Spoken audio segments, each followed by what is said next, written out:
Hello.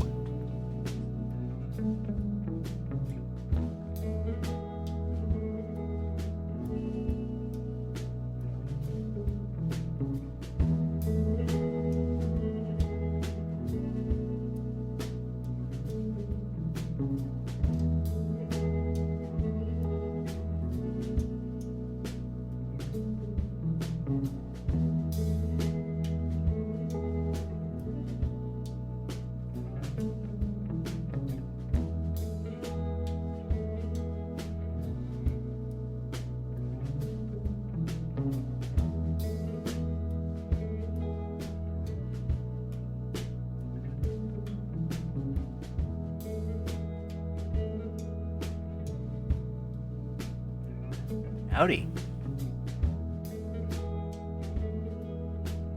How's it going?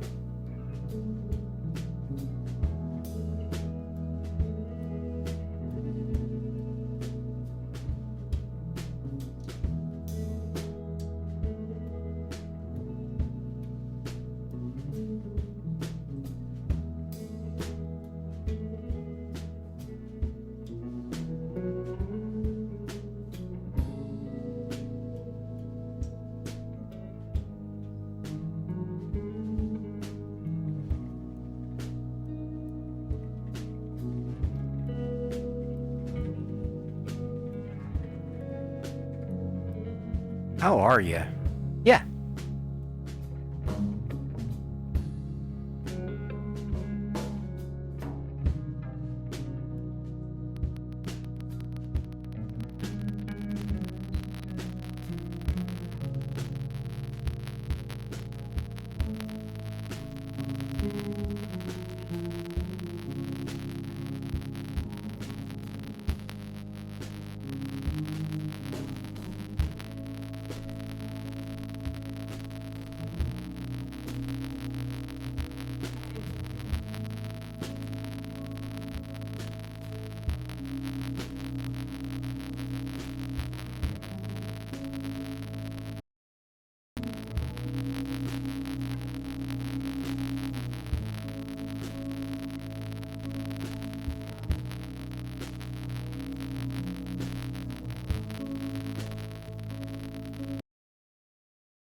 Hello and welcome to the Blue House Bull Session. Back with you on this chilly January 29th. Happy Wednesday to you. We are happy to see you today. With me, I am joined as always by my dear friend and co-host, Uber Fuzzy. How are you? I'm good. It's warmed up. I know I said it's chilly, and it is still chilly, but it has warmed up some. It is not as Arctic frigid as it was. I don't feel like I'm going to disintegrate the minute I step outside any longer. That's been nice. Balmy 37 degrees. It's above the freezing point? Man, I don't know how to handle myself. Dino's been loving it, going out and playing in the rapidly melting snow. I am usually not much of a dog person, but this specific one is pretty okay as far as they go. Sometimes he's okay. Every once in a while. Did Laura end up messaging you? No, I haven't heard anything. Okay. She got a new dog, puppy. And her old dog, Bella, finally. Yeah. Rainbow Bridge, something. It had been like a million years. Like she said, Bella since. Right. Lay down. Ever. A long time. Yeah. Died of old. And she didn't last very long without a dog because she really needed, companionship. As most dog people do, that's what you do. That is true. I mean, and BJ. Yeah. Because basically Michael was a big puppy. When you get right down to it, I can't argue with that. Go lay down, buddy. But anyway, they had to go out of town. And she needed a dog sitter, somebody that was could watch a dog that wasn't theirs, could dog proof a house. Yeah. Also on short notice, also a puppy, and I'm like, you should talk to Jay because he's watched Rufus a couple times. Yeah. And the house is kind of dog friendly already, so yeah.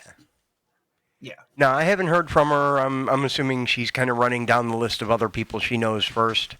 And Yeah. And I'm like, well, if you can't find anybody, Jason's house is at least dog enabled. Yeah. It remains an option. It absolutely does. Besides, there's at least one person here who actively enjoys taking care of dogs. It may not be me, but they are here. I prefer the cats, although even then, they have their moments.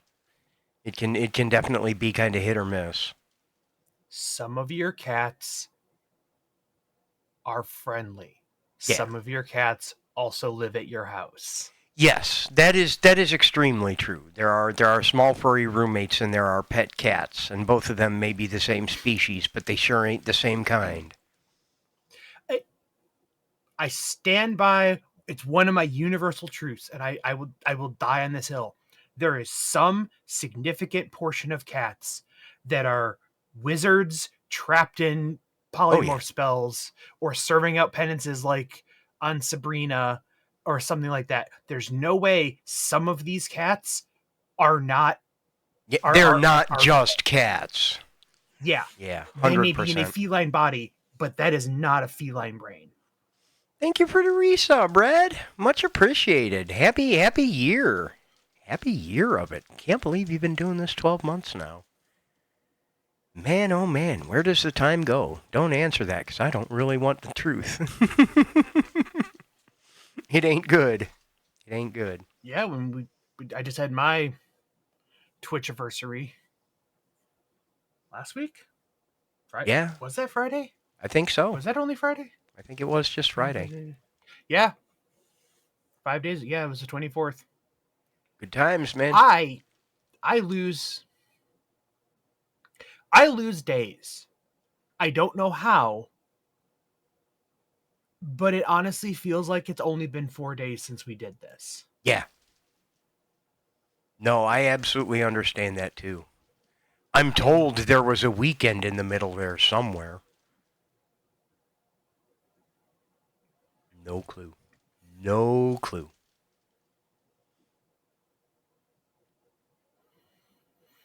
So you had a rant you wanted to go on today. I'm trying to remember because you gave me a heads up what it was about.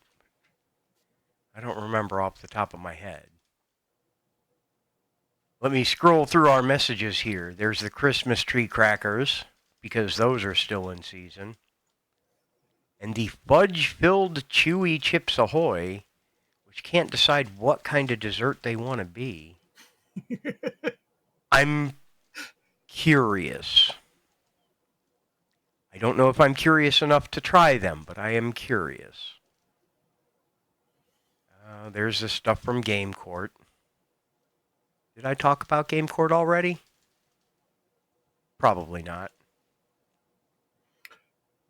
No, but you promised to do a technical retro stream one of these days. I'm not sure when exactly I want to do that. My schedule's not as jam-packed as it usually is, but there are a handful of things up in the air, but I am going to do a full technical retro. That said, the VOD is still up on Jiggy's channel. Go give it a watch. Game Court went, from an outside perspective, it went really well. From inside, apparently he has tons of notes, and so does Clinkett, who was running the dashboard. So sometime this week or next, I'm going to talk to both of them. And see if anyone else who else was running what else, so I know who to ask which questions. Go lay down, buddy. Go lay down.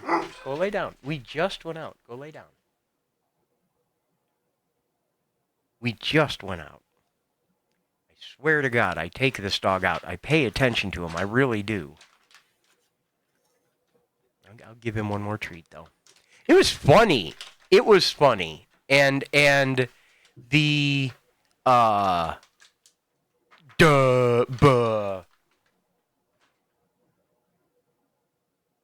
Jiggy's got exactly the right personality for hosting that type of event. Mm-hmm. You know, and it built its own mystique and ethos around it already. You know, people are getting into it. He said one of his biggest complaints so far is that they had too many take submissions and the presentation was not good. Like it was tougher to use because I didn't account for like hundreds of them coming in. So I need to adapt to the dashboard a little bit. What scrolls, what does not? How do you quick filter by view? Can you queue them up so you can pick a few ahead of time? So I have some work ahead of me because he's got it submitted a few other places. But now we've been through it once. Now we know, just like I said about Last Stream Standing. Now that we've done it once, we have an understanding of the flow of everything. Hi, welcome. Good to see you here. I hope you had fun with Cafe today. I had an absolute blast. And I'm glad that it was working more or less. The bot's still not talking in chat, and I'm not sure why, but we've been enjoying it quite a bit. Let me send some shout-outs here. Shout out Glitch, who was playing Let's Cafe earlier today and having an absolute blast with it. Go. I love seeing that. I love so much just seeing people enjoying the game and their community really embracing it too. Like, this is one that's been bringing a lot of people together. It looks like, you know, people show up for it. People are there ordering, writing their own stories in the game. I love it. I absolutely love it. Yes, they definitely did, and quite a few of them actually bought it too. Because the internal Steam dashboard shows us, you know, added wish lists, but then it's also got a column for removed from wish list. And we're like, why? And it says, because if you read that column, it says, no, removed from wish list due to purchase. Yeah. Yeah, people different than seen it in motion. Which they track differently than just a purchase. Yeah. People who get their wish list fulfilled. Yeah. Oh, I love it. I did take your suggestion. We did push the new version of everything out, which was really helpful, I think.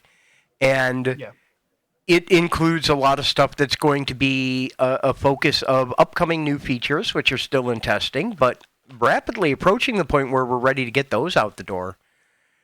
Bunch of new content coming too.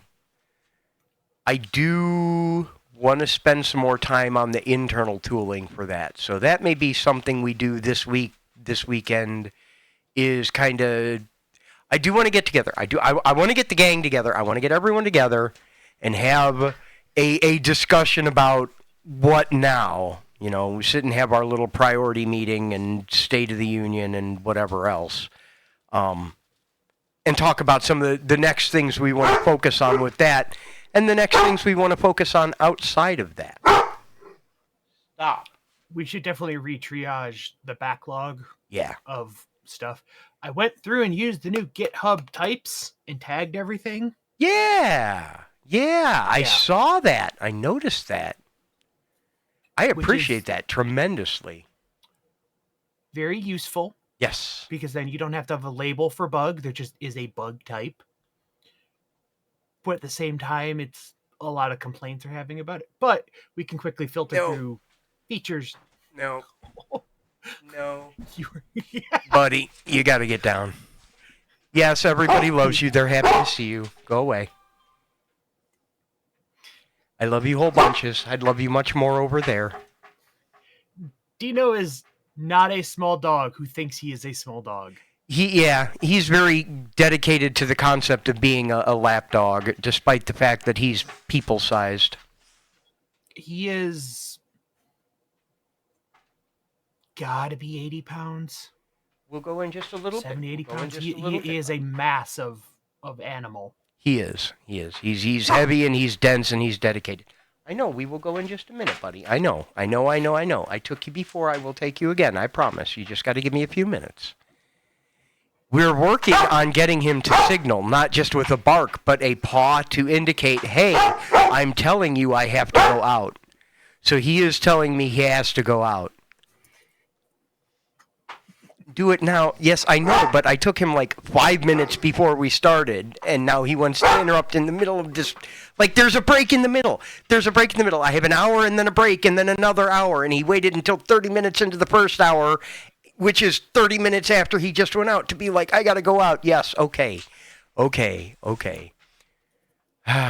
know. Well, I don't like dogs. I know I'm mean, but I don't like dogs. I love this dog, but I don't like him very much. That's just because I'm scared of dogs. You want to run interference? You want to talk about your point of view on Game Court? Can you cover me for about 5 if I take him out? Because he won't let us stop until I do.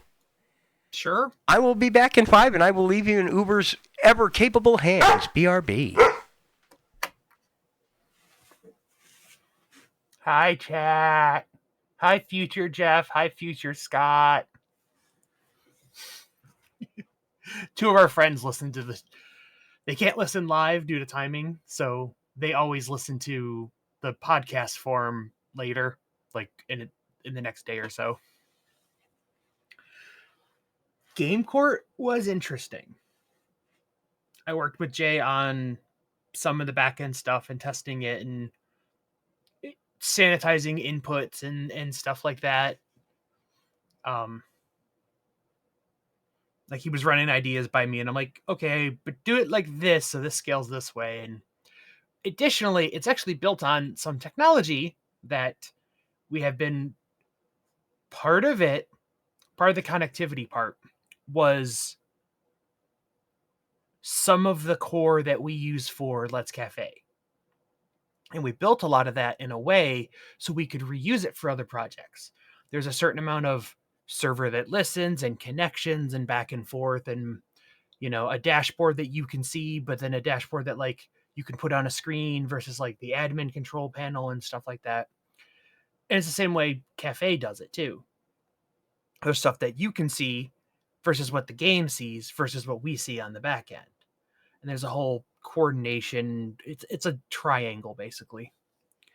But that's why when Jiggy brought up the idea of Game Court and the dashboard and the stuff, Jay's like, oh yeah, we can totally do that. We basically have that framework already. And it's actually probably going to end up, every time we use it in something, we clean it up and polish it, and those changes go back into, other projects. And we'll probably end up using a good chunk of that for other games too. Anything that has connectivity and, you know, the one thing that's dragging on Let's Cafe is getting the Twitch integration stuff working, which our good friend Glittery there, has the Twitch integration works. We've got the path coming in, and we actually just totally overhauled it in the last week or two, which there should be an update out now that fixes one of the bugs where it wasn't ending the session, so it thought you still had it open, and if you started the game and connected but never actually started your day, there was a weird bug where it would hang. But we think we have that fixed. The last thing we're working on the Twitch side is getting the bot working, and that's largely because of chat protections, and they're a lot more complicated than we realize. Like, if you are a streamer and if you've seen the dashboard where you change, like, oh, viewers have to, be a follower or been watching for at least 10 minutes, all those settings. Have a registered phone number, that kind of stuff. Yeah. Yeah. That is a massive amount of weird, complex data on the back end that we have to account for and make sure the bot fails in a way where it doesn't get stuck.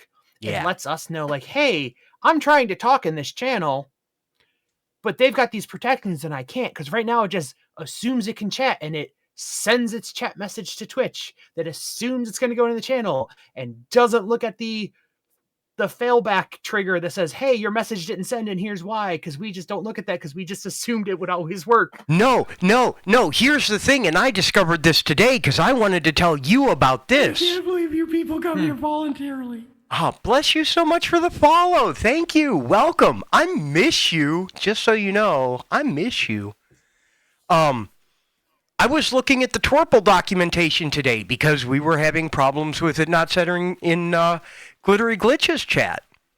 And it does not log that it tried to send a message, but it does not log any sort of error either at all. So I went and looked in the Twerple documentation to see what client.say, which is what sends an actual message, returns. Nothing. It doesn't tell you if it failed or succeeded. It doesn't give you any kind of state or status. It just sends the message or doesn't. Mm-hmm. And you get no response on that whatsoever. Yep. Well, because it's WebSocket based. So that's the thing, is you just throw them. No, not even exit. It's just that's the one problem with WebSockets and bidirectional communication is it's an open pipe. You just throw shit at it. It's basically UDP with more steps. But it's UDP over a TCP connection. I was trying to figure out why messages weren't sending, and it's just not. It's just not. So I have a whole lot of testing and debugging to do, especially since it works consistently locally. That's the thing that really gets to me. Is locally it works. What we can do, I know there's a call you can make against a channel and say, like, what protections do you have? And get that array and then potentially, like, at least alert them ahead of time, yeah. Yeah. But it is also supposed to send a message to your chat when you first connect to indicate that it's paying attention. And I checked to make sure we've got the version that's supposed to be doing that. So if you don't see that message, I already know your messages aren't going to go to chat. I just don't know why yet. We also may want to have on... We need to revamp the website part where you get the key, because there's some other Twitch-related features on there. I want to have a button somebody can push to, like, have the back end try to send a test message. Yeah.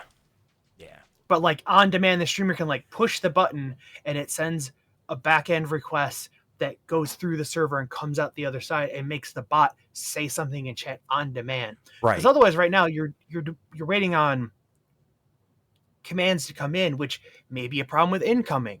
But we have no way to directly test to force an outgoing without waiting for an incoming. Right.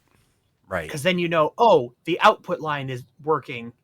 I can't hear you. Can you hear me? How do I tell you to say something to test it if you can't hear me? Yeah. A way to like send test signal. Yeah, I think that is what we're going to need to do among a few other things, but Yeah. it has been a fantastic learning process, and honestly, we have built out a pretty solid foundation based around this, where whatever we write next, we can absolutely add Twitch integration to it, because we'll have done it once. That's what I was saying while you were gone. Oh, good. Oh, good. Especially because I keep writing, like, one-off stuff for people I like I did Rowan's Donut Shop for Jiggy. And people are paying $8 a head for lurk bait now? Why haven't we made lurk bait yet? I don't know. Seriously, we should absolutely do that. We can even do all of that in Electron, down to the transparent chromeless window and everything. I know how to do that in Electron. I did it for frog breathing. What?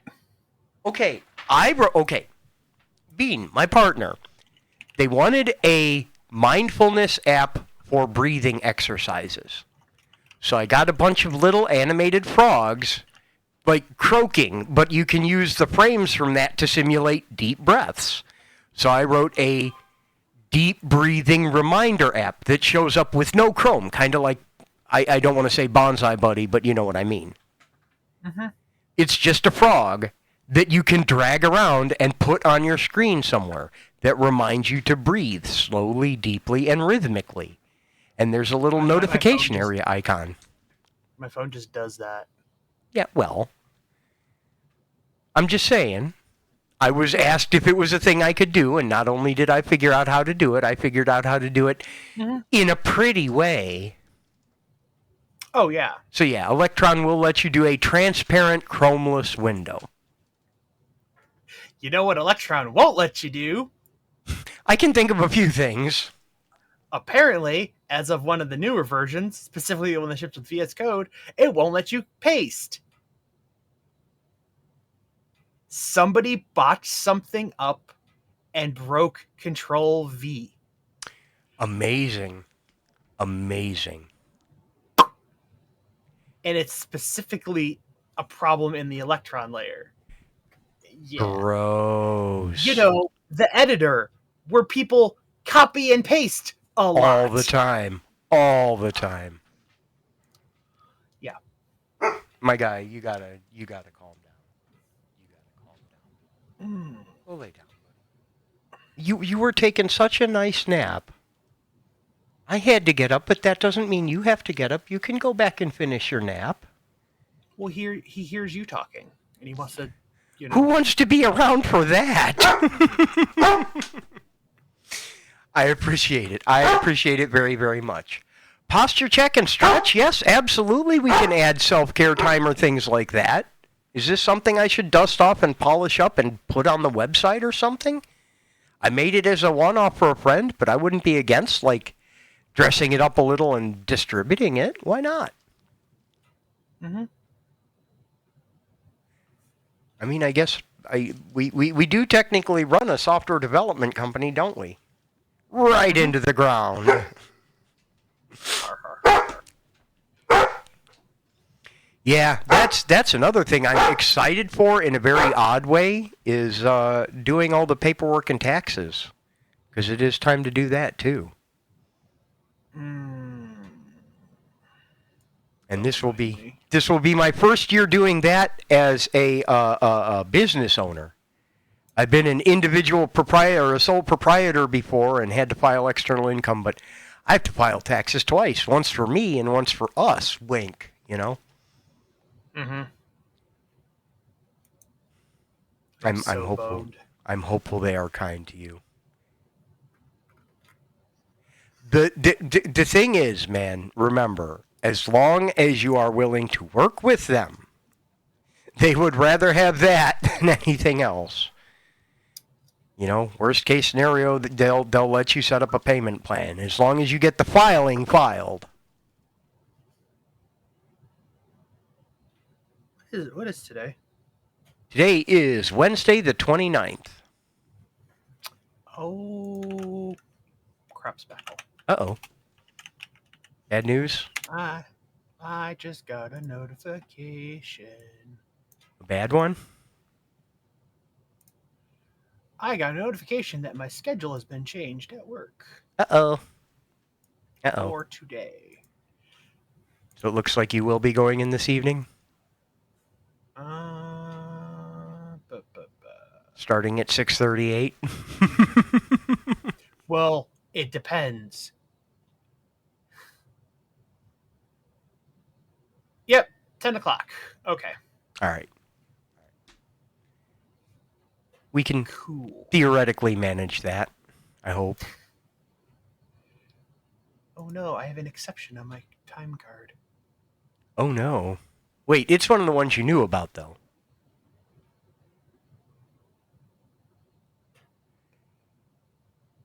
Early out? Kronos, my brother in Christ, why are you this dumb? If you let me punch in up to 7 minutes on either side of a time mark, right? Yep. I punched in at 9:57.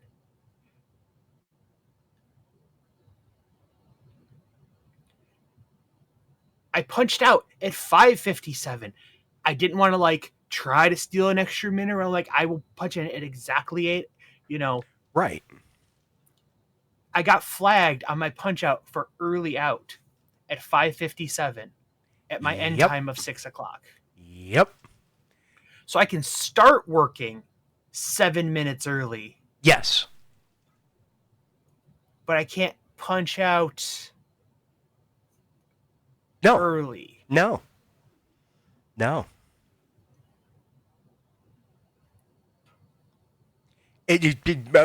Corporate America be like. It's not just Chronos, because remember, this is the feature that people demanded be in Chronos. This is how they wanted it done. Stop. Oh, they also flagged me for only taking one break. Yeah, well, you had several discussions about breaks with them before. And how you need to find a way to set a reminder to be like, you are legally obligated to take a break at this time. Which I get, but it's chewy. Yes, I will go out of my way to break my workflow and go take my 12 minutes of slightly less doing anything. Yeah. And there are some... I'm not saying it's right. I'm saying I understand the justifications they give for it. You know, if you are in a position that requires coverage, then no, clocking out 3 minutes early unless the next person is there is not okay. So as a rule, clocking out 3 minutes early is not okay. I understand that. I'm not saying it's right. I'm not saying it's right. I'm saying this is why it's in there. It's horseshit, and their scheduling software is bad anyway. Every time I have worked with Kronos in any environment, it has been a nightmare and a half. I remember when Jeff was still working at, it was still EB Games at the time, and all the shifts that had nobody scheduled. He was the sole person, but the traffic was slow enough that they cut hours. So the sole person in the store was scheduled to leave 2 hours before closing. Do you remember? System, make your own change. Do you remember that? I remember that.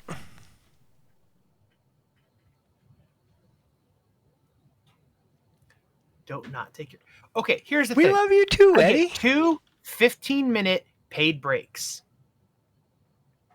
I don't get a lunch. I get 2 15-minute paid breaks. Yeah. The location for the punch clock in the back, the nearest, if I don't go all the way upstairs, there is a little tiny break room that is sometimes not full of Pepsi cardboard.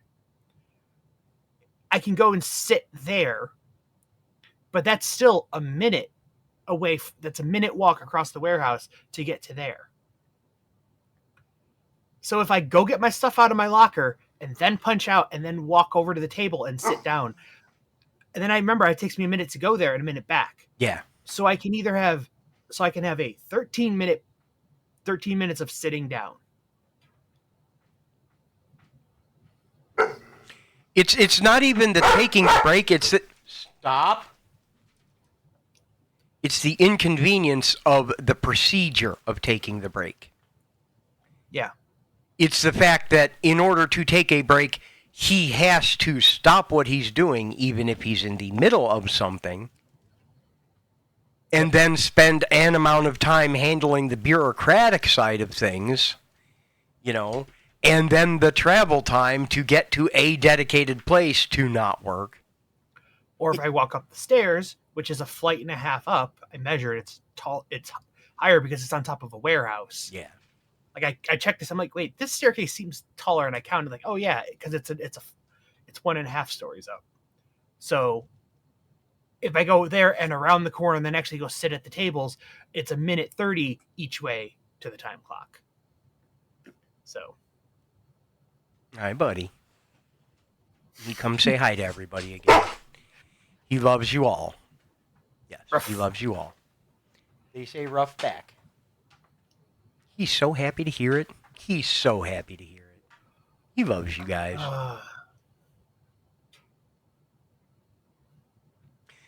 To be fair, before we switched to salaried positions at the day job, I often got yelled at for the same thing. They're like, why don't you clock out for breaks? And I'm like, because the time clock is down the hall over there. I have to get up, stop what I'm doing, go over there, punch the time clock thing, come back to my desk to sit and pick my nose for 10 minutes and then go back to do it again. Or I could just keep doing what I was already concentrating on. You know? Yeah. It's frustrating. It is immensely frustrating. After 12 years of being salary and work from home, Yeah. like I don't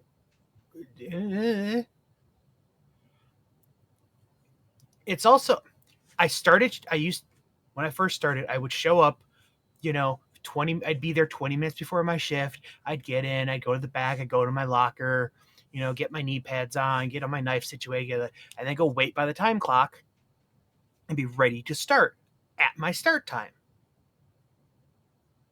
No. Nope. I roll up 5 minutes before I start. I stand there by the clock, I punch in, and then I go in the back and I get all my stuff and get my cart ready and get my bags and get my stuff and then go out to the floor and find out which aisle I'm assigned to and go do all that. No. I'm not doing that. No.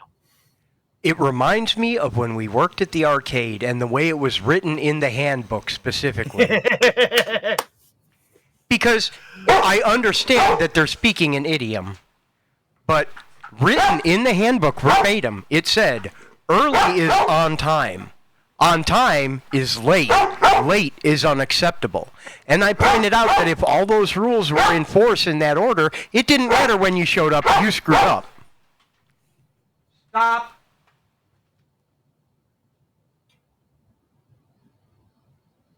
So you might as well not bother showing up.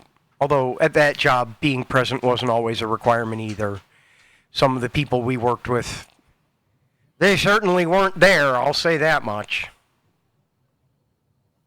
Some of them were very, very into it, and some of them were occasionally around.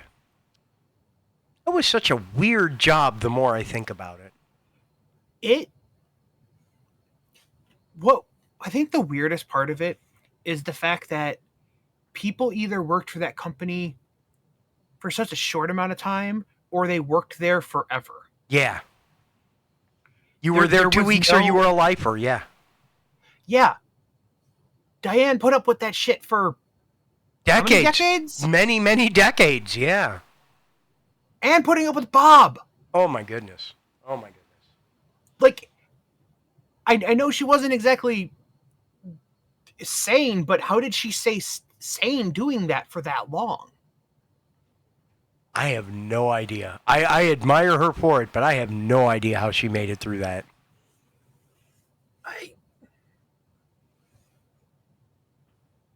I would do that job again. Yeah, that was a lot of fun. Thank you for coming by. I'm glad I got a chance to see you after the show, too. I appreciate you very, very much. Thank you. Oh, man. Yeah, I would do that again. That's another one of those where, like, I'm kind of glad we ended up not getting it to work out the way we wanted to when we were trying to, because were very much unprepared at the time. But some part of me wonders if we had been able to open the gaming cafe and arcade when we were trying to.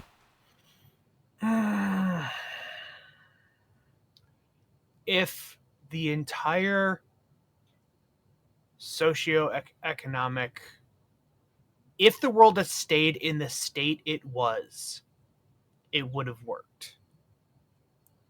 But hindsight is 2020, and knowing that was right before the big financial fuck up of, was it 07 was the peak of that, and that just crashed everything. Plus that was right on the leading edge of home consoles really starting to take off, and that was right before personal cell phone gaming took off, Yeah. and right before just home broadband took off. Like, everything that the cafe was based on doing immediately stopped being a thing all at once. I feel every aspect of that, like you except and for the I. cafe part, but that wouldn't have sustained it. I feel like you and I could have found a way to pivot that.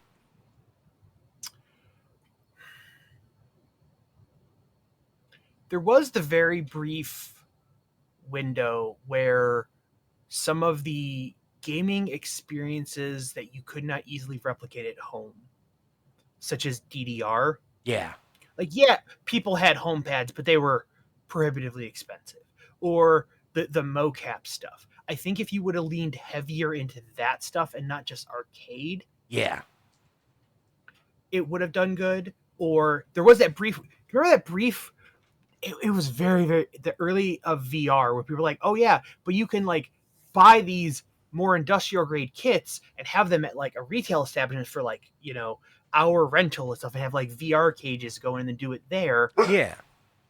If that would have taken off, if those prices hadn't rapidly dropped, people like, well, yeah, but for a few hundred, I could just have it at home and do VR naked,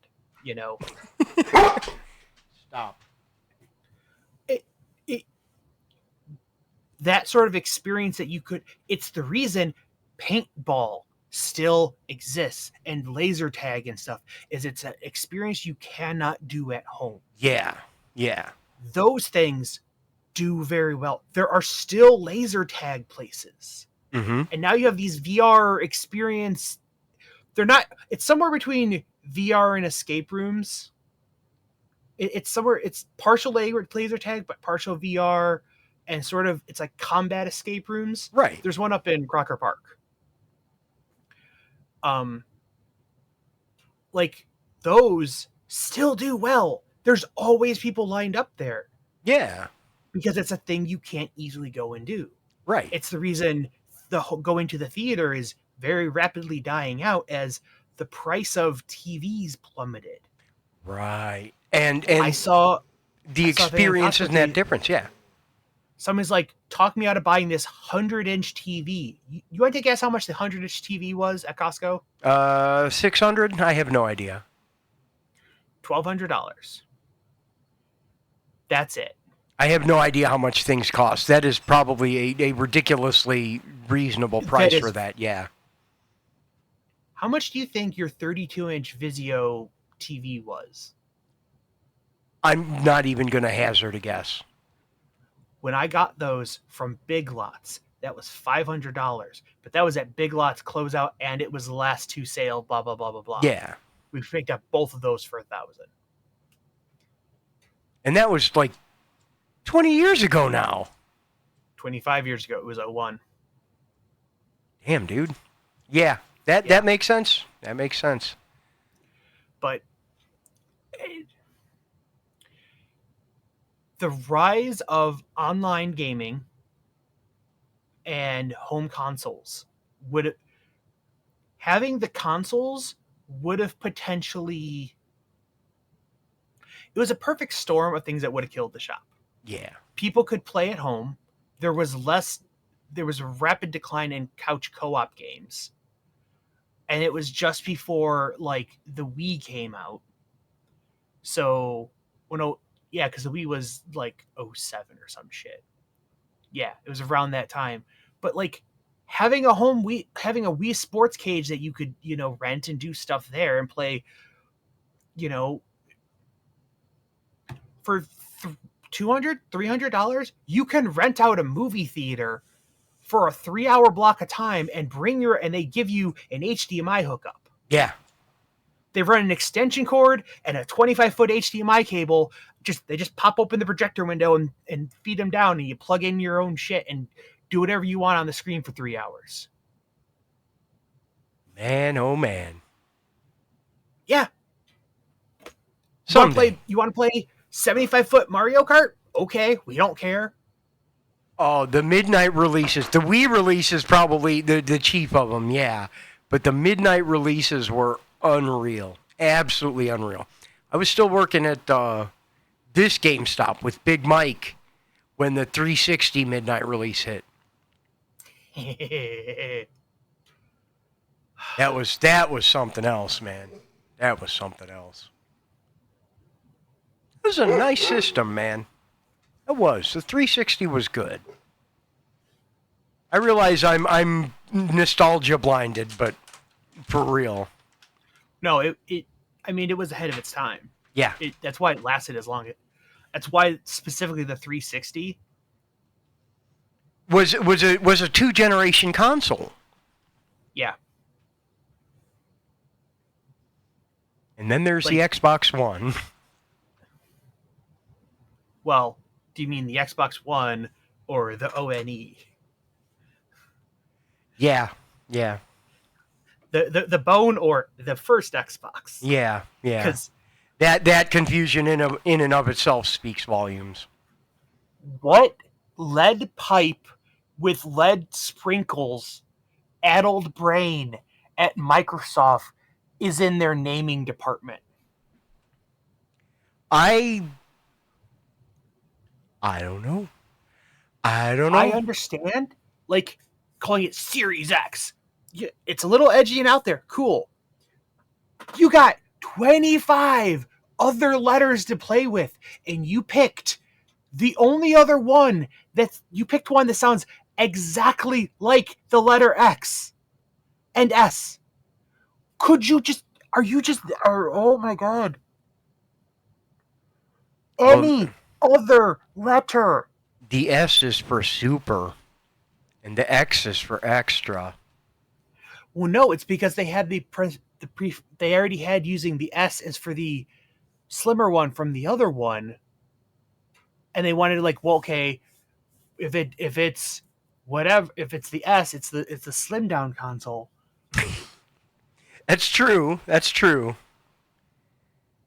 The X is for consistency.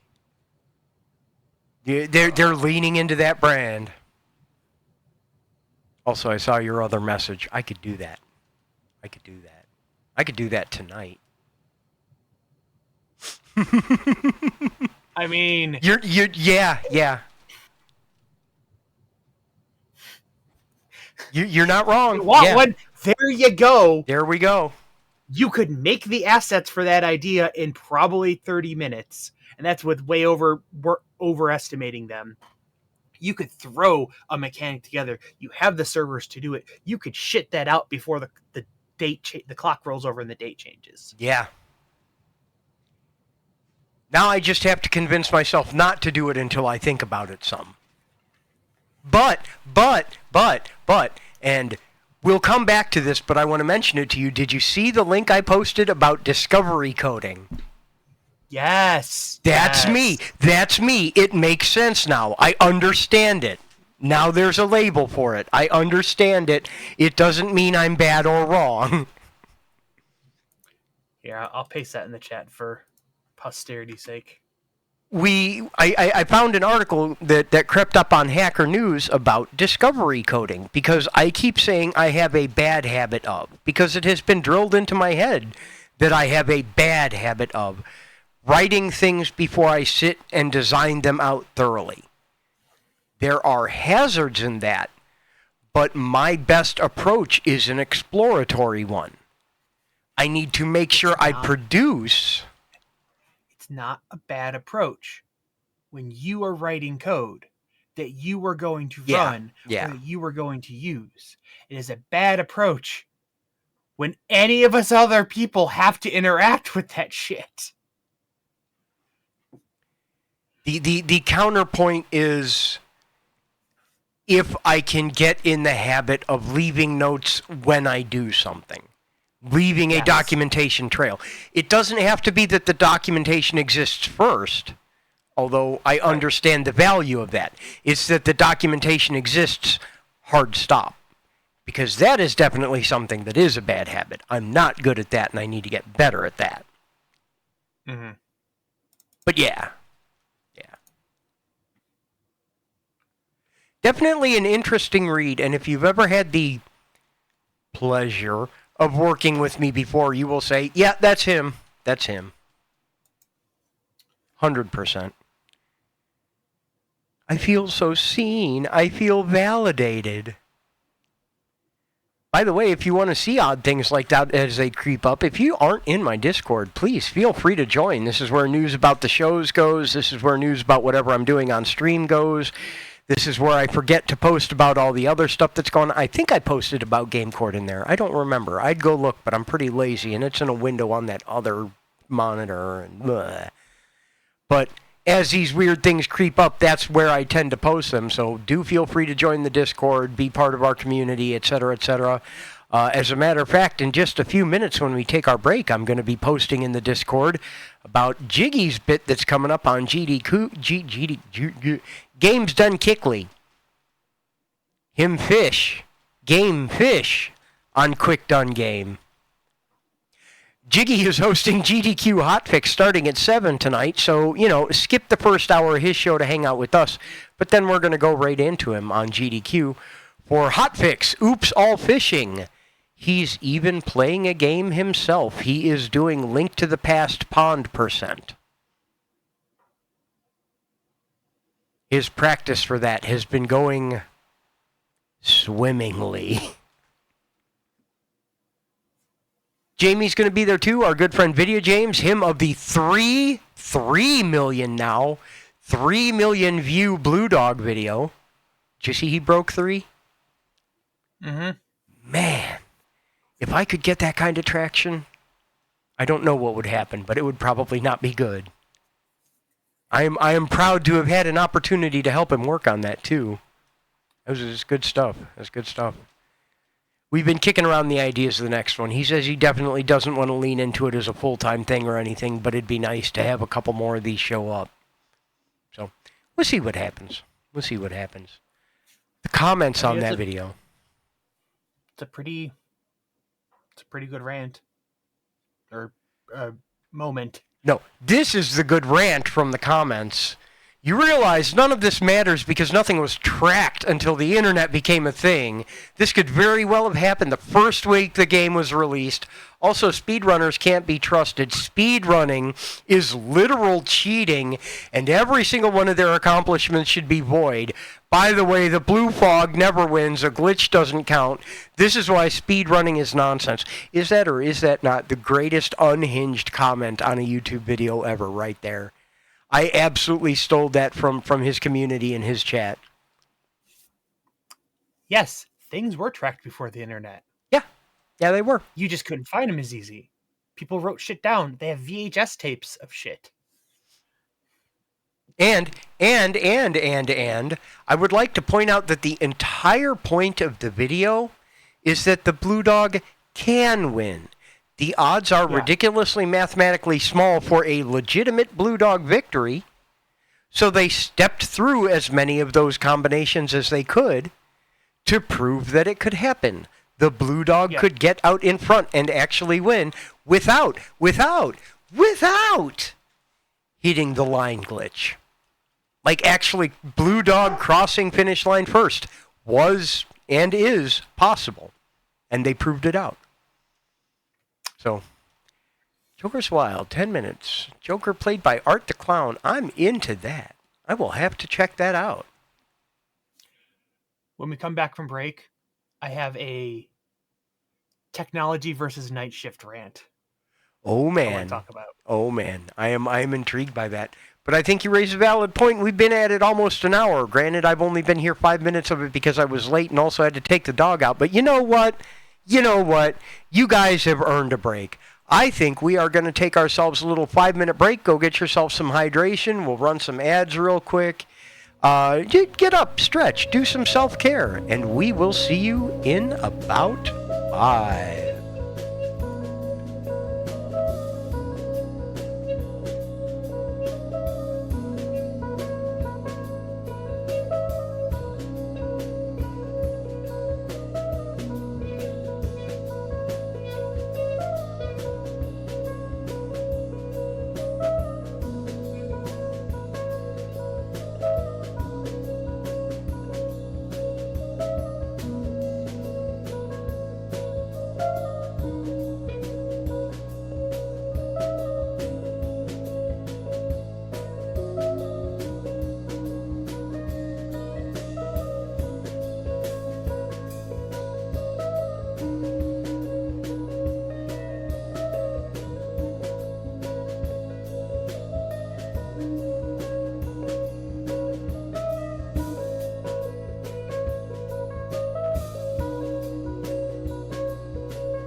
Hello and welcome back to the Blue House Bull Session. Here ready to bull with you once again. Hope you enjoyed your break, got a chance to get up, hydrate for a second, take your animals wherever they need to be, put your leftover beef bulgogi in the fridge, whatever you're doing. But yeah, we are back with you. Happy Wednesday. You say you have a night shift technology rant for us? Yes. I am intrigued. Okay. So, you have a phone. It has apps on it. They need to update every once in a while.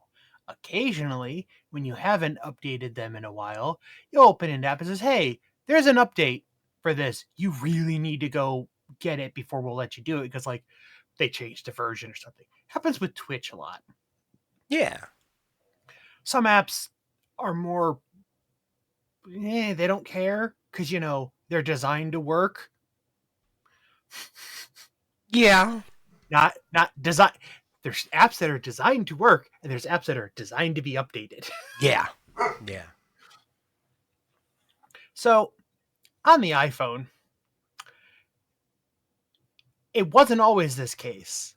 They added this sometime in the last decade, where it would proactively go out and update your apps for you. This is a good thing. Right. Rather than like you have to go find the thing and pull for updates and click update or whatever. It's just like, hey, overnight, once in a while, we'll go and update your shit for you, so things are just updated, right? It does this at night at 4 a.m. When you're not going to be using it unless... if your phone is plugged in, because it's a lot of like processing to process an update and run the Wi-Fi chip and download and then unpack and then move storage. It's a lot of electricity to move around, so it has to be plugged in and locked, and at 4 a.m. locked, just so they know you're not doing stuff. Right. If you work night shift, you are none of those things. Right. Because even when you're not working, your schedule implies, hey, your phone's probably not going to be locked at 4 a.m. because you're awake, because that's the time you're awake. And it's not going to be plugged in because you do that when you're sleeping. And on the days I'm not working, chances are I'm on my phone. If I'm not on the computer, I'm sitting there just like... Exactly. Laying on the couch, doom scrolling, Reddit talk or whatever. I hate to say it, Windows does that right. You can tell it when your work hours are and when your non-work hours are, and it'll respect that shit. Windows does it right for once. Because I set my not working hours to when most people's days would be starting. My not working hours are 8 a.m. Because if I'm lucky, I'll be there by 9. But, I'm not passing out till 3 or 4. I try to sleep earlier. It does not work. My schedule's off in the first place, and then on top of that, my sleep has been screwed up recently. And then on top of that, it's been weathering, and the weathering has been messing with me physically. I sent you a picture. Ooh, a picture? I am excited. What is it?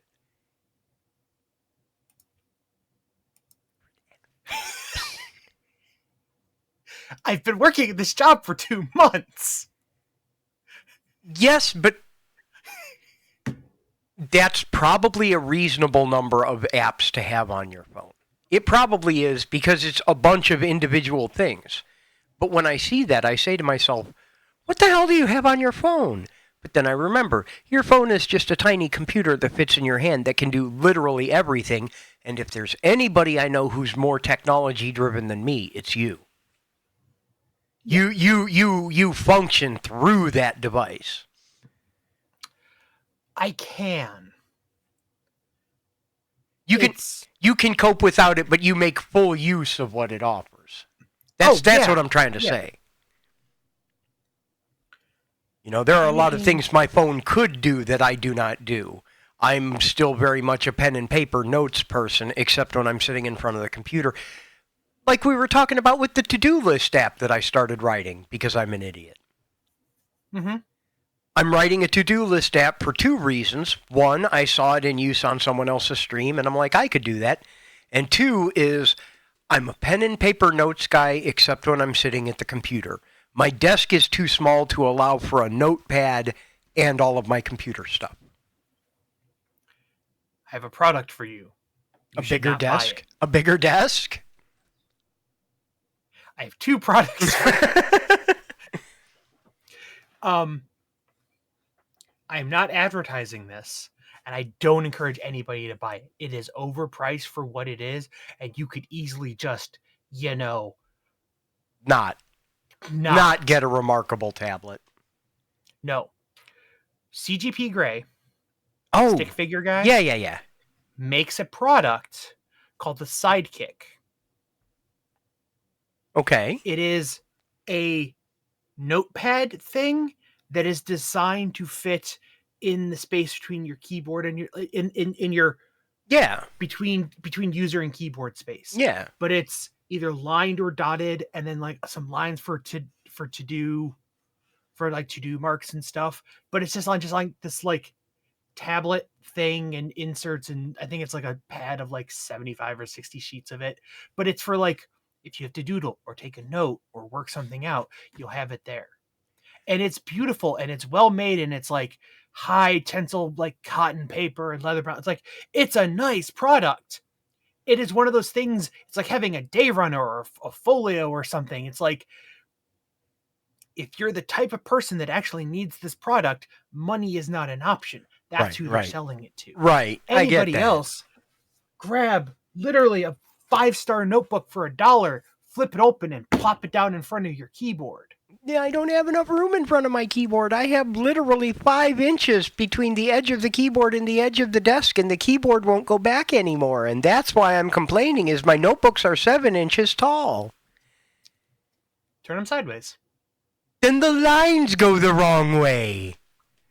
Get notebooks lined horizontally. Then the binding goes the wrong way. So? The point is... Yeah. So when I'm in front of the computer... Actually, no. Windows default notepad is actually good now. Yeah. They have fixed a lot of the complaints we had with it. Although I have a new complaint, tabs, but... It's got live updating. It's got spell check. It's got AI crap built in. It's got a bunch of other stuff. It remembers files that you last opened that I don't like, because sometimes I just put open things like, what the hell is this file? What the hell is this config file or this log file that I opened months ago? Yeah. Yeah. I have to remind myself every time I use Notepad to manually close every file I have open, because every time I don't do that, it tries to re-manifest files that may not even exist anymore and give me 6 errors when all I want to do is change something in an INI file. You know? I like everything else about new Notepad. It remembers everything you had open, I don't like. Stop. Okay. Question.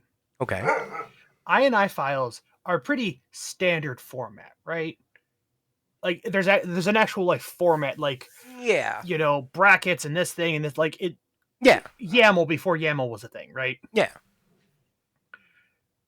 Why did Windows never make an INI file editor that wasn't just a text editor? Like have a fallback mode, like, hey, we're going to try to parse this. Cool. It parses an INI file. We're going to show you a fancy like tree view thing to like edit it. If it doesn't, like, hey, there's something hinky with this, we can't parse it, so we're going to show you the raw text file. We're not going to mess with it, but, fall back to just text area. But, show me sliders and tree view, and show me like a regedit style, like tree and navigation and jump, like, this is an afternoon of Visual Basic, kind of like just a real hacky hokey WinForms, just throw it together. If it parses, cool. Show me, like JSON. Most things, if you open a JSON editor, it's like, hey, cool, it's actually parsed. We're going to show you like collapsing things that you can navigate. And if it doesn't, like, something's fucked up, here's just the text view. We don't know what's going on and we don't want to break your shit. Yeah. I think But for as long as INI files have been a thing in Windows and as prevalent that even in Windows, why is there not a native INI editor? the biggest reason in my mind, and this is one of those like canned corporate responses, is if you're at the point where you need to edit an INI file, you should be technologically apt enough to do it in a text editor, and you will need to change a singular setting. It makes it more accessible for people who could really screw things up if they make it too easy to edit the configuration that way. The application should allow you to change the configuration natively. Anything they don't want you to change easily, they'll hide in the INI file. If you're smart enough to go find it, you can change it with the understanding that you're absorbing the risk at that point.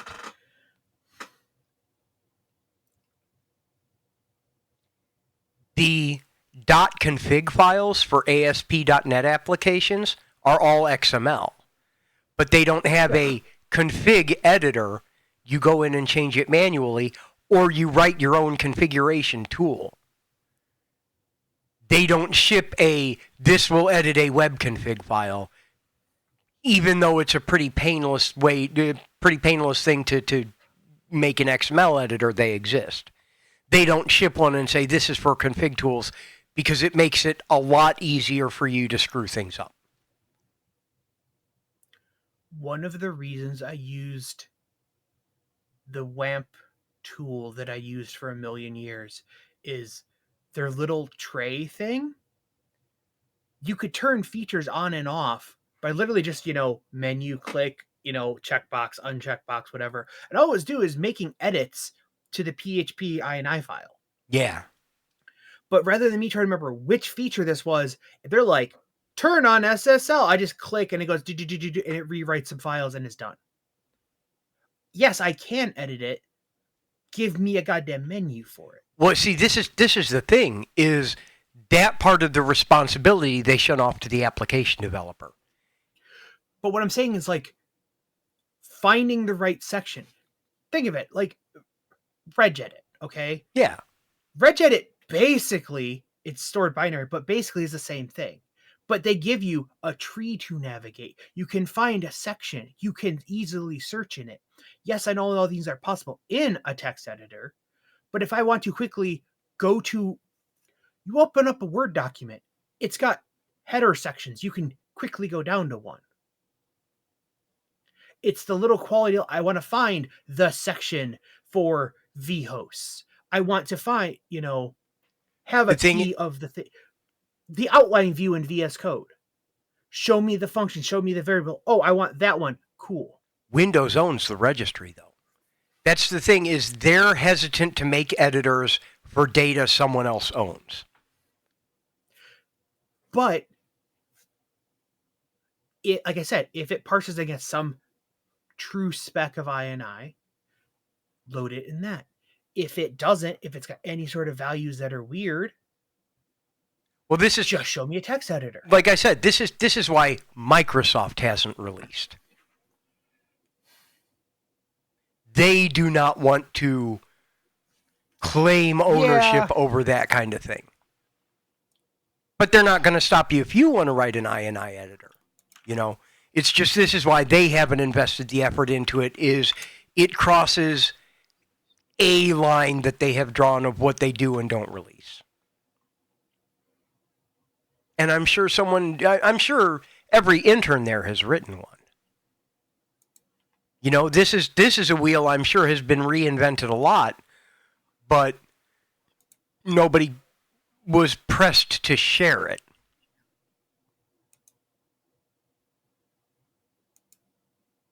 Although, I have a sneaking suspicion. No, you said you were working tonight. I don't have to worry about waking up to a message with a download. That's not true. I've seen you write code on your arm during your shift before. It's very possible that I'm going to wake up in the morning and I'm going to have a link to a GitHub repository. And it's going to have a full TreeView INI editor in it. Speaking of waking up tomorrow morning, and speaking of Hergel's annual meeting, Do you know what tomorrow and Friday are? They are the Day Job's annual kickoff meeting. I have to be up extra early tomorrow and Friday to hear our year start strategy. I am so motivated. I am not going to elucidate on what I am motivated for, but I am so motivated right now. Yeah, that's the other thing is that the any spec defines. This is how you declare a key. The value is any goddamn thing. Is anything to the right of an equal sign? Yes. That's it. Yes. Yeah. It's kind of gross. I'm glad there are more standard formats. I don't like XML, but it's great. I like JSON, but it's terrible. I like Skyline Chili, but it's objectively bad. I enjoy White Castle sliders, and I don't like dogs. I'm wired backwards. But the point is, the whole line, ask me how I have caused trauma. I think I want that story. I think I'm going to hit you up later. I am very intrigued by that now. Oh, my goodness. Yeah, it's in a general sense, it is always best to attempt to avoid mucking with someone else's configuration files. It's a data sanitation best practice, what have you. Yeah. Common courtesy. Don't step on my sidewalk. My guy. Boop. Get it. I spoil this dog. I do. Absolutely rotten. I try my best not to, but I'm not very good at it. He knows my moments of weakness. That's the problem. There's a limited amount I can do for him right now, and there's a limited amount of, cursing and kicking I'm going to do while I'm publicly visible. I can't slam his head in the door while y'all are looking at me. I can't even joke about slamming his head in the door while y'all are looking at me, because some of you might take me seriously. I don't slam his head in the door, I swear. I do actually kind of like this dog. Anyway.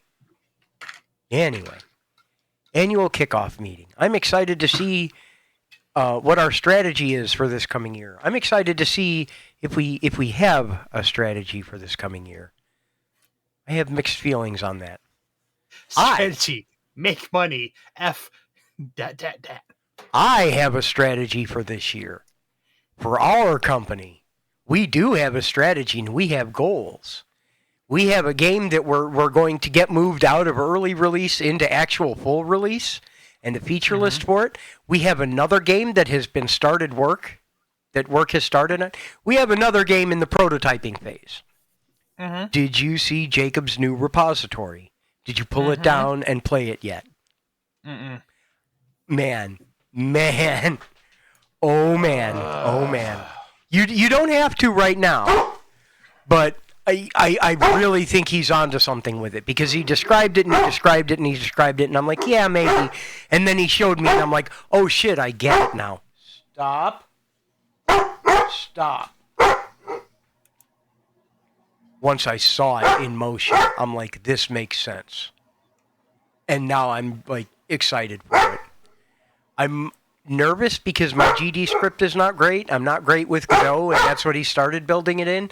And I'm not against using it. I just have to figure out, because it's a mental model thing, you know? Yeah. Objects that exist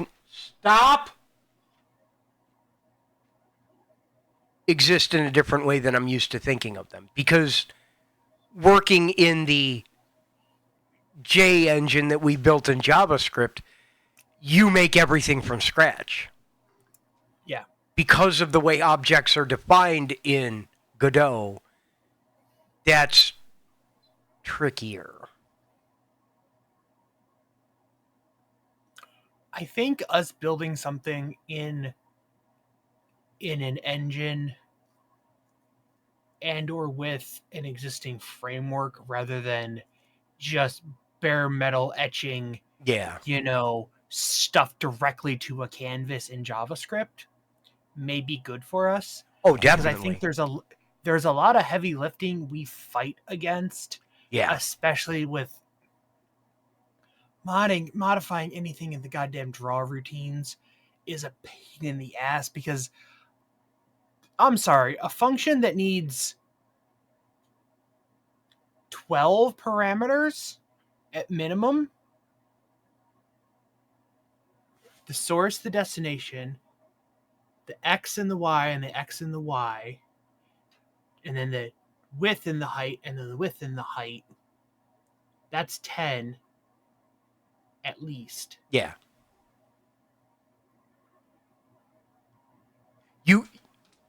That one's in part my fault. Yeah. Because of all the scaling I do and things at different scales.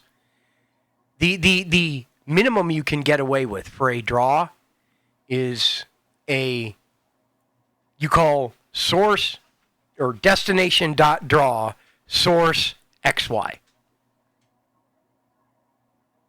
You can do that, but I scale everything and I use parts of each picture.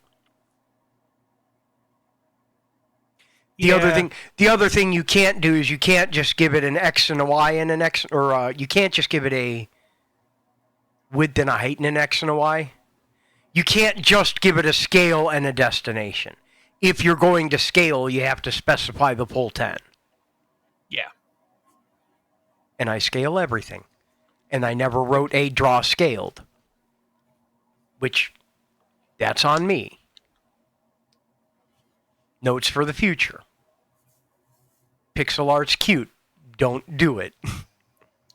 Well, it's also just the funky math because we have our sprites in a rectangle and not a strip. Yeah. So we can't just math, oh, I want sprite 4. It's 16 times 4. It's there. It's here. We have an X and a Y, so you have to find. And then you, at some point, and I blame this entirely on Zelda, you flipped them. I'm fixing that. I just want to say right now that I'm actively fixing that. We need to wrap all those draw functions in, like, I know it'll take the hit, but it'll make everything easier if we can say, hey, go get sprite 4x5 and put it at pixel 64 by 128 over here. Yeah. I am actively fixing that. Like, hide all the math. There's so many raw magic numbers in the code that are just arbitrary. We just have numbers multiplied by. There was one where it's just like 208 times 4, and I'm like, what the fuck is this? And why isn't it the number? Why are we multiplying that on every single iteration? There was a linter rule we had at the red job I think it was in React or something. There's one of the linters that is one of the rules you can turn on. It's like, hey, if you're doing math and you're not assigning it, just do the goddamn math. Put the final number in there. Don't recalculate simple inline math every time. I need to add that to our rule set to protect us from me. I know how it got in there in the first place. Why I didn't fix it is a whole different story, but I know how it got in there in the first place. Yeah. And that's because at some point early on in the development of Cafe, I liked the chunky pixel art style, so I scaled everything up real big. But when we started drawing text on the screen, we changed how we were doing it. Originally, we were going to do like pixel font text, but it became grossly unreadable and way too large, way too fast. Mm-hmm. So we changed the scale of everything in the game, which meant now I had to go back and double the size of things in some places and not others. And we drew 2 separate layers. We drew all the images and drew all the text on top of it. Then we changed that because those were at separate scales originally. But then we changed that and said we're going to draw it all on the same layer and just change the scale of all the images and double it to give us more resolution for the text. And you know what? I'm not going to lie, the thoughts floated through my head of doing that again. Just to make the text crisper.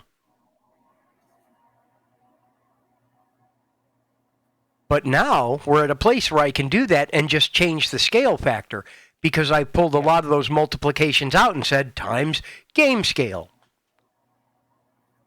Because I have been cleaning those up. And as go ahead. Have you ever worked with, I hesitate to call it a framework, but there was a shtick that was on the web for a while called 960 grid? I remember that, yeah. With the gutter layout and everything sits in a 960, yeah. Yeah, but it was like columns. So you could say, like my sidebar is going to be 4 columns wide, and then this, like you could space it, and it would size accordingly. But it was kind of like the Bootstrap, the later Bootstrap grid system probably took heavy account on this, but you did not say where those pixel widths were. It was this will be 3 bars wide, and then this header starts at bar 5. So if you wanted it in, it would occupy that space. I'm wondering if we need something like that for these type of games, so I don't have to do the math. I want this button not on the left edge. I want it on one grid in, and I want this one grid in. Whatever our freaking scale is, I should not have to know. If I want to put a button here and then a gap, and I want I want this at column 1 and this at column 3. That's it. If our master canvas is 1280 or 640, it shouldn't matter. Right. I should never have to know the destination size. And realistically, we should not have to know the size of the thing too, of the sprite thing. Like we should define metadata for the sprite sheets. Like if you have items.png, you should have items.json right next to it. Yeah. That has, hey, this contains, so many rows across and so many rows down, and they're 16 by 16 or 32 by 32. And so code can know, hey, I want the 58th one. Okay.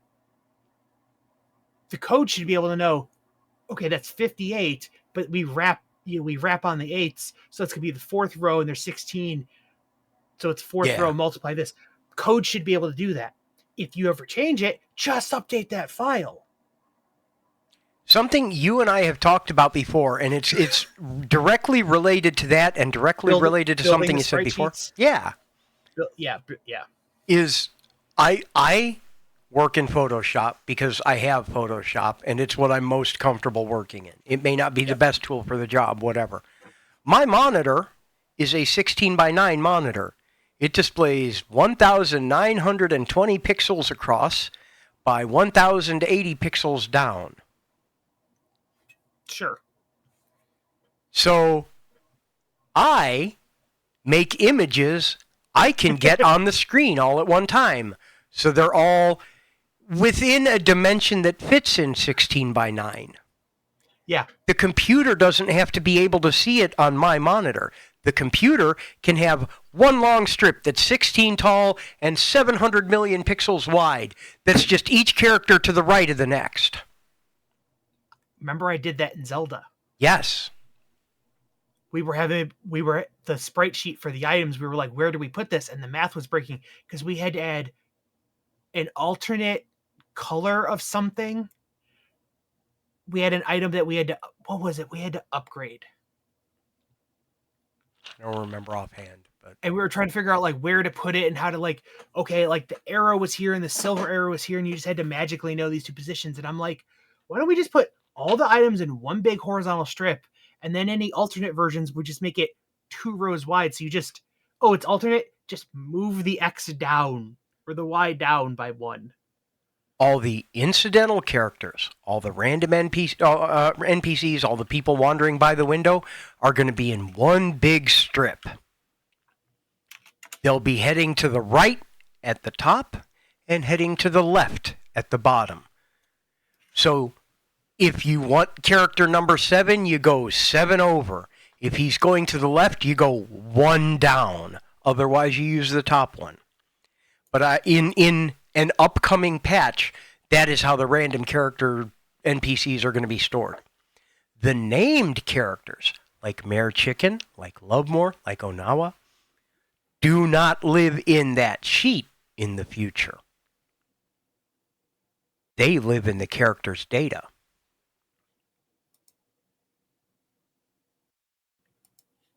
As part of the character editor. So I don't have to remember what offset in this grid do the magic characters start. I'm not limited to how many random animals we can have. Yeah. Because this is where the special ones start. Otherwise, I have to move them. I have a big, long strip of the randos, and I have each character knows what it looks like. Each special named character knows what it looks like. There's a pull request coming soon for that. And the first draft of the character editor, which is based around the custom character injector, which we also need to clean up eventually at some point. But that's a whole different... You're aware of that. You're the one that brought it up to me. I definitely made it on the spur of the moment specifically to mess with Indy, and it's seen a great deal of use since then, and rather wonderfully so, if I may say so.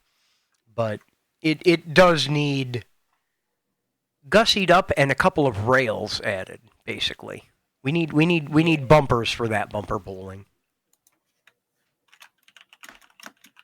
One more thing I want to talk to you about eventually, and this isn't eventually, is I know I was talking before about timed events. Mm-hmm. I want to try one.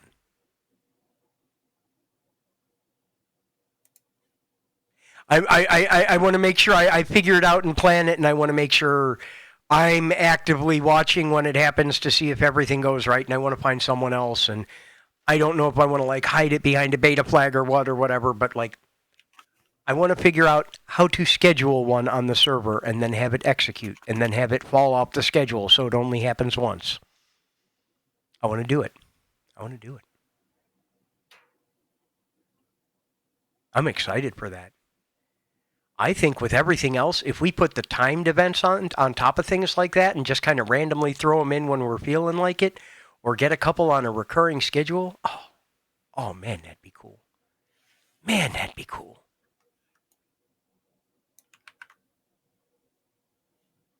Anyway, deck building, tower defense, sushi.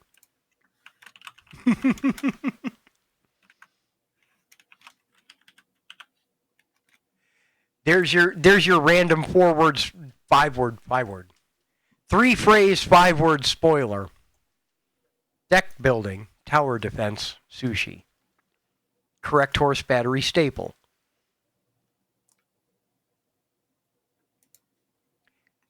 Our good friend Ego, our good friend Jacob, has put out his pitch for what we should work on next, and he showed the demo, and the more I play with it, the more it starts to gel in my head the way I would do it, the way I'd like to see it happen. But this is one of those where I see an end product already, and I should document that, and we can work backwards on the code to get us there. Yes. Because based on what he has,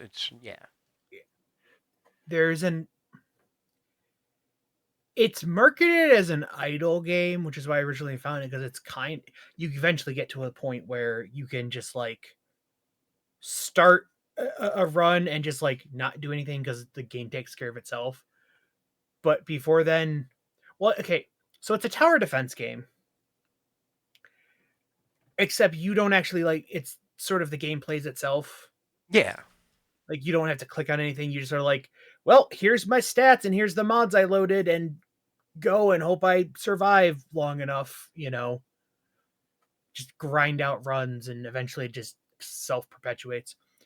But I played it for a long time and then I hit that point in all those games where it's like, okay, to get, you the scaling on the stuff so high, it's like, well, you're gonna have to do okay, you do 40 runs to get enough money to buy one more 0.001 better. Now do another 60 run. It's like, or you could just, buy upgrade gems or whatever. It's like, okay, this is no longer fun.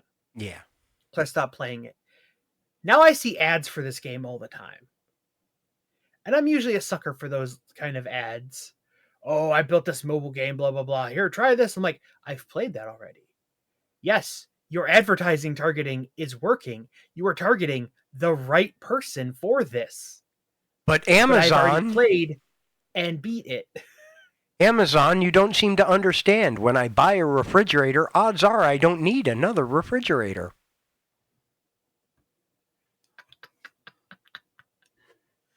Right? They're the biggest ones for that. When you make a relatively large purchase, they keep recommending you those because it's one of the last things you were looking at. But odds are, if you got one, you got one.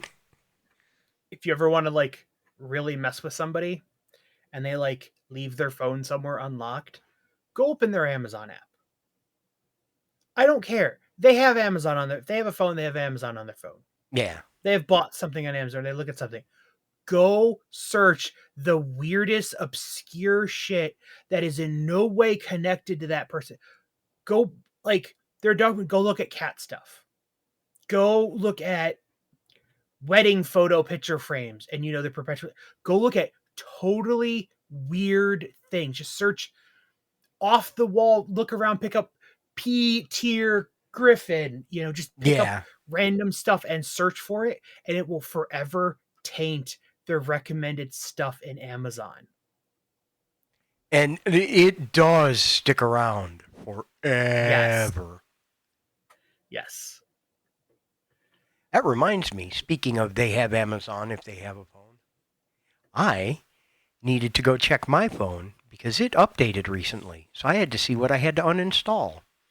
Verizon has a service that runs on Verizon phones for the auto updater. And in addition to updating Android software and giving security patches. The Candy Crush and all that again? Yeah. Question about Android. Yeah.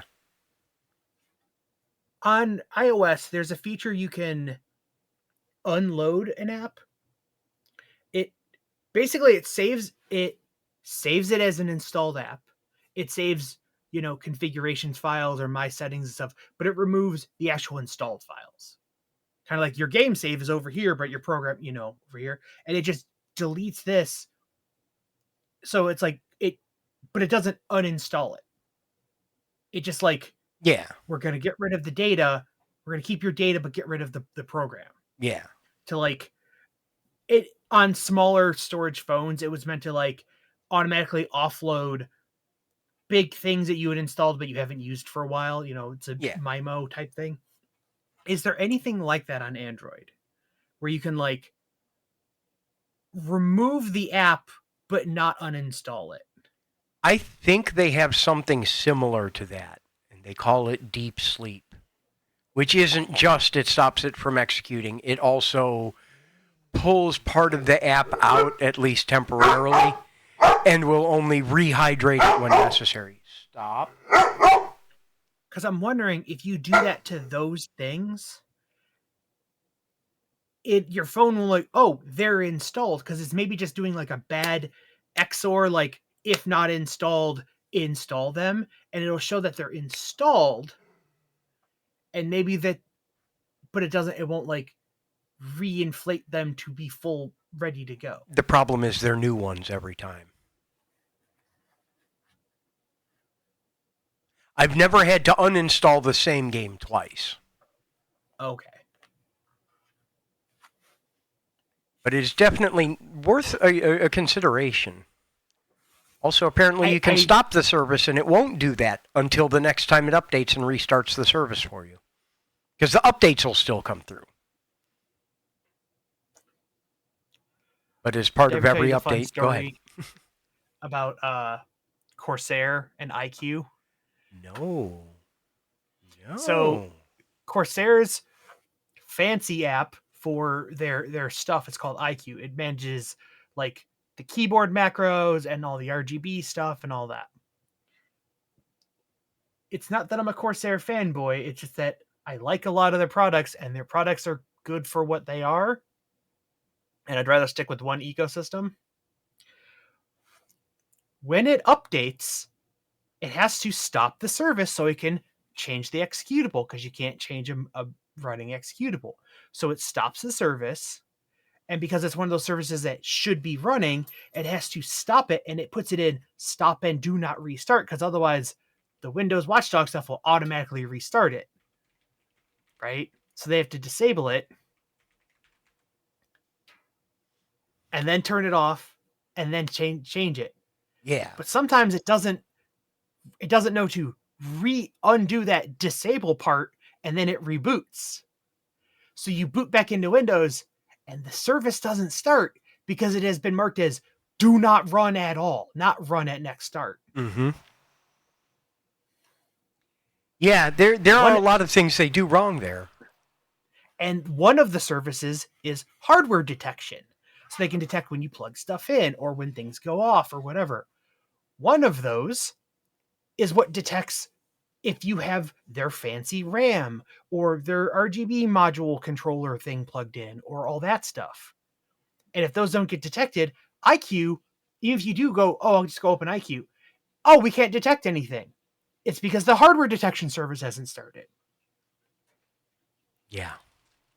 So I literally have a batch file on my desktop that's called Unfuck Corsair, that I have the service names hardwired in with the magic dark, command line invocation to re-enable services, if you know their magic IDs and shit. And then process, okay, we did it. You should probably reboot. Anytime like my lights don't come on, I just run that and then I reboot again. Yeah. It's because IQ updated pending an update at some point and disabled them. Oh, we'll just update at the next reboot. Except, yeah. Gross all around. Oh, yeah. The Corsair stuff used to be good, and IQ is just a steaming donkey pile now.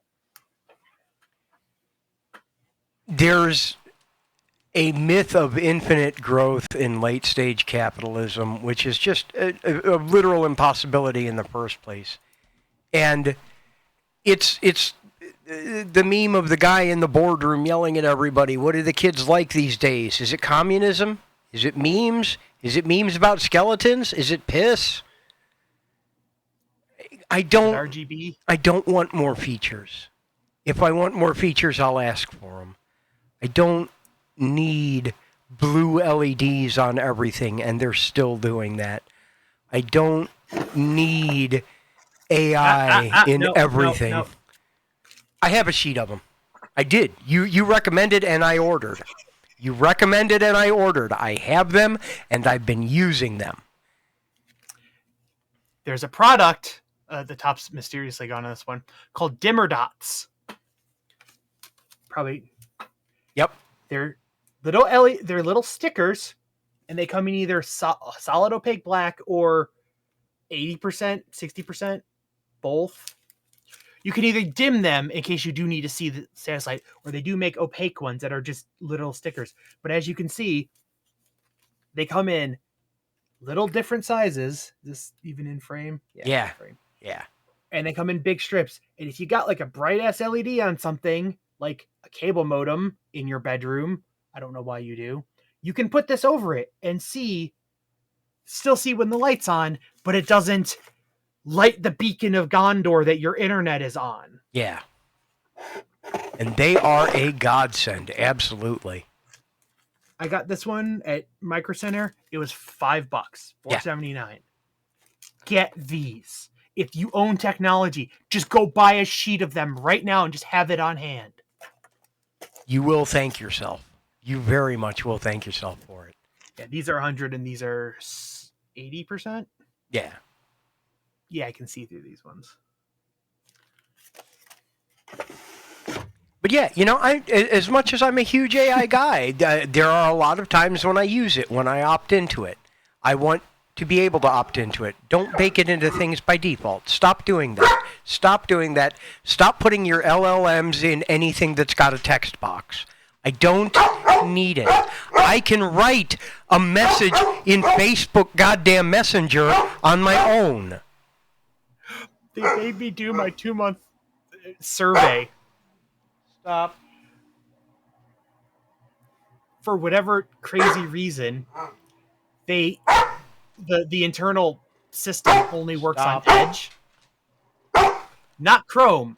It specifically only works on Edge. God, that's gross. Why? So they can target things they know work. It's a Windows machine. They're all going to have Edge.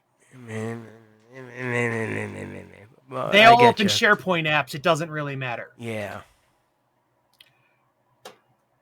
But because of that, it's got AI autocomplete in all the goddamn text box. They're like, hey, what do you think of your boss? Is he supporting you to your job? And I go to start typing something, and it starts autocompleting a sentence that is what I was about to type. That is logically where that sentence was going. And I'm like, that is not autocorrection. That's goddamn prediction. Oh, we're going to have fun with this. They made the mistake of giving me a text area field and asked my opinion on something with a maximum character limit of 5,000. I filled every one of those boxes. I ranted and raved and lore dumped with the most eloquent verbiage possible, describing in very exact detail my problems with this job. And I asked him before I hit send, do you read these? And he's like, no, it's meant to be private for you, and it'll go up to Paula might read it, but it's like for corporate. Like, okay, if they come to you, just want you to know, I liked working with you. If I disappear, he's like, oh God, what did you say? I'm like, no. I'm not going to tell you. So if it comes down, I'm going to know if you read this or not. If they mention it to you, like, what the hell is wrong with this guy? Stop putting AI in everything. Please stop stapling an LLM to every text field. If I want it, I can go get it.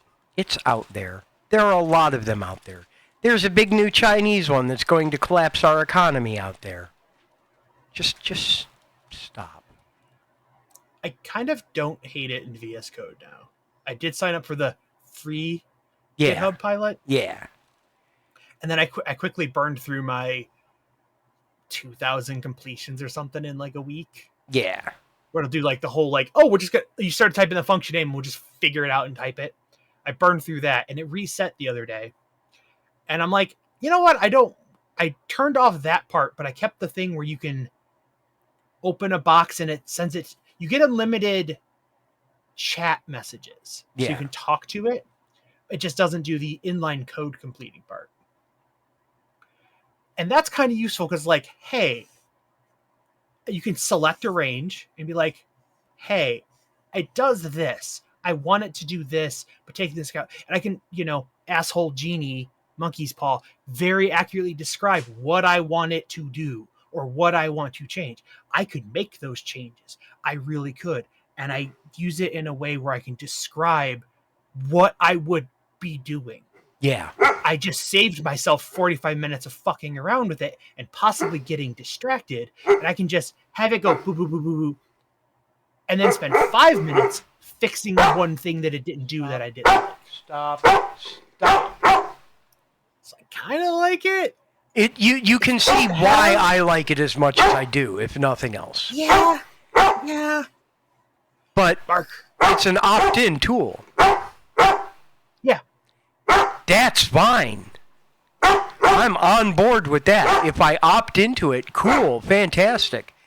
It's when they force it on you. Not make you use it, but don't give you an option for it not to predict.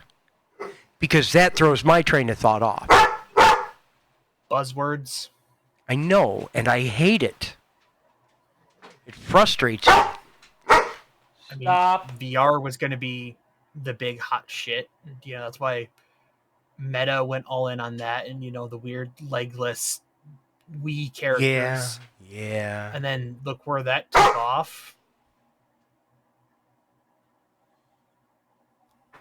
Man, it's just a sad state of things.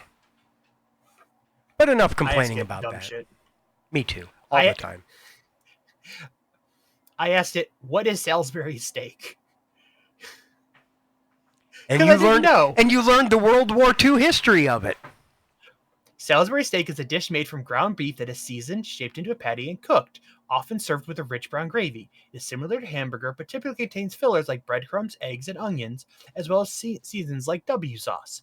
The dish is named after Dr. James Salisbury, 19th century American physician who advocated for a meat-heavy diet.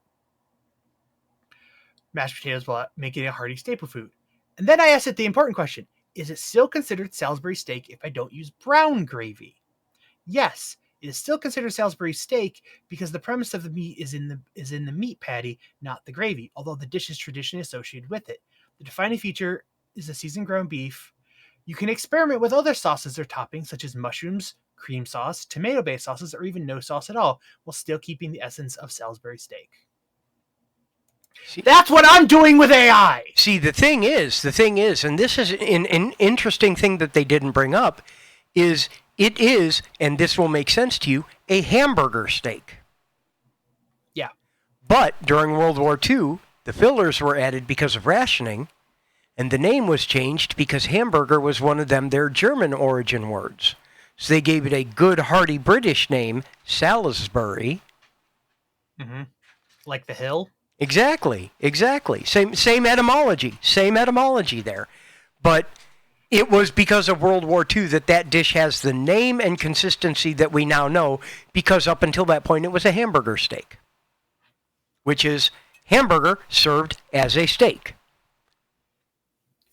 Why is it called the birds and the bees when birds and bees have the least human-like reproduction cycles and methods possible?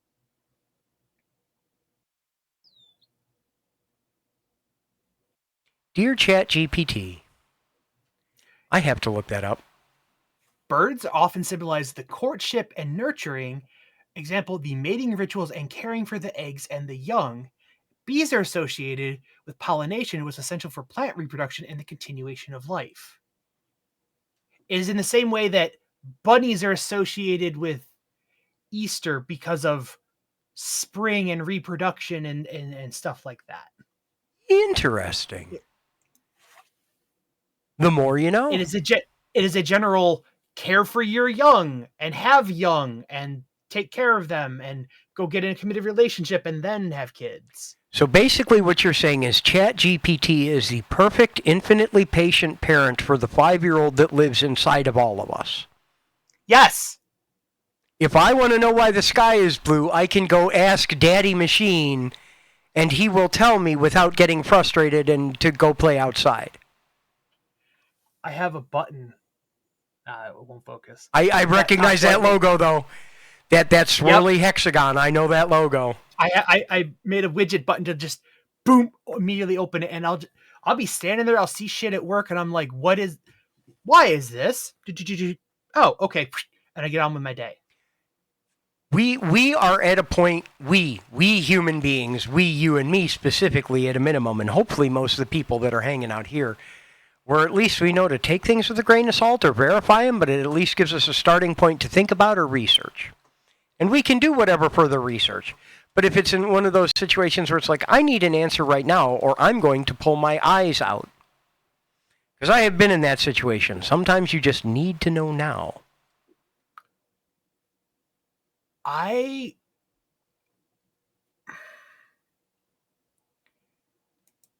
asked it the other day for where a certain... I was playing Final Fantasy 14, and one of my weekly hunt marks is go find this monster, level 100, go kill it. You get one randomly assigned you each week. and they're all over the map. But they've fixed spawn points, but it's random to where in the map. And I'm just like, in Final Fantasy 14, where does this guy spawn? It explained where it was, and also showed me images that it pulled from places. So yes, it is ask it stuff. It is not a specific thing. There is a lot of misinformation there, and that's because of the broad training base and the fact that it was trained on, the text of fucking everyone on Reddit. Right. But that's what research is. Yeah. If you would have went out and found that same thread, you would have found that too. It just simplifies how fast you can find that bad information. Yes, that is extremely true. That's what I want to cut out. Get me to the end. I don't want to spend time doing the research and then spend time analyzing the research. Give me the answers, show where you got it from, and I can spend all my time looking at the answers and not also doing the legwork. Yeah. All right, we're about at time. I'm going to go slam this dog's head in the door. Dino, give me just a minute, buddy. Stop. Anyway, I appreciate each and every one of you hanging out with us here this week. I'm going to... What am I going to do? I'm going to click this button. I'm going to click this button because it makes my music come back, and I outro better when I have my music. Make sure you're in the Discord. You should already be in the Discord. We are going to raid into GDQ and go shower some love on my good friend Jiggy, who is hosting Hotfix, assuming I can raid in. Let's see. Can I raid in? I'm trying to, type around the animals. Hey! Fantastic. Come say hi over there. Come show your love and support for GDQ and what they do. Thank you so much for being here with us today. I will see you Friday for music. Be safe, be well. I love you all.